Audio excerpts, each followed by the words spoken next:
जदि दीप्ति देखिए निश्चित रूपे ये महिला मान तो स्वागत करेंगे जितेबले सुभद्रा योजना बा ये गोटे बड़ योजना वर्तमान जे सरकार आसी योजना को ही लोक मैंने अनईले जे सुभद्रा योजना ये सरकार आणवे एवं ताकू ही लक्ष्य कर अनेक भोट ये सरकार पाई एवं जदि आप देखिए जहाँ कहुचे 1 कोटी ऊर्ध्व महिला माने एथिरे तांकर जीवन में परिवर्तन आसो राज्य 21 वर्ष ऊर्ध्व 60 वर्ष कम योग्य महिला माने सामिल हेबे एवं प्रत्येक ग्रामांचल कथा कहतु सहरांचल कथा कहतु सबु अंचल खोल सुभद्रा योजना स्वतंत्र काउंटर खोल ग्राम पंचायत एवं अर्बन लोकल बॉडी रे एवं जहाँ सूचना आप देउछन वार्षिक 10,000 लेखे महिला अंतर्जातीय महिला दिवस 5,000 और राखी पूर्णिमा 5,000 एमती 10,000 दिज्व आधार पेमेंट ब्रिज सिस्टम एपीबीएस माध्यम ये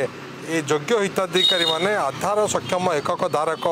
डीबीटी बैंक अकाउंट को सीधा सड़क ये टंका तांकर पठाजिव ये निश्चित रूपे भल पदक्षेप एवं आकु लोक माने स्वागत तो करेंगे किंतु ताहा सठिक भाव में लोकों पाखे पहुँचवा दरकार एवं जेहेतु अकाउंट रे पहुँचब तेणु कौन लोकंर कौन समस्या हेब नहीं बोली आमे आशा करवा एथिपाई 55,825 कोटी टंकार बजेट धार्य होईची एवं यही 24-25 आर्थिक वर्ष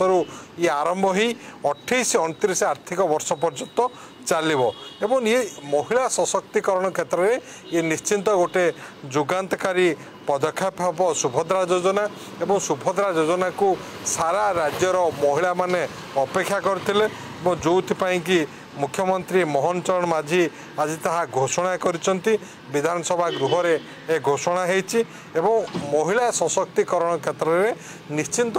सुभद्रा योजना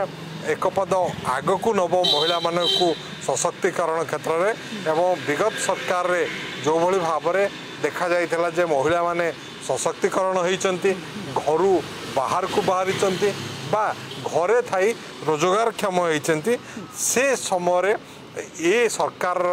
सुभद्रा योजना निश्चित रूपे आमे आशा करिबा।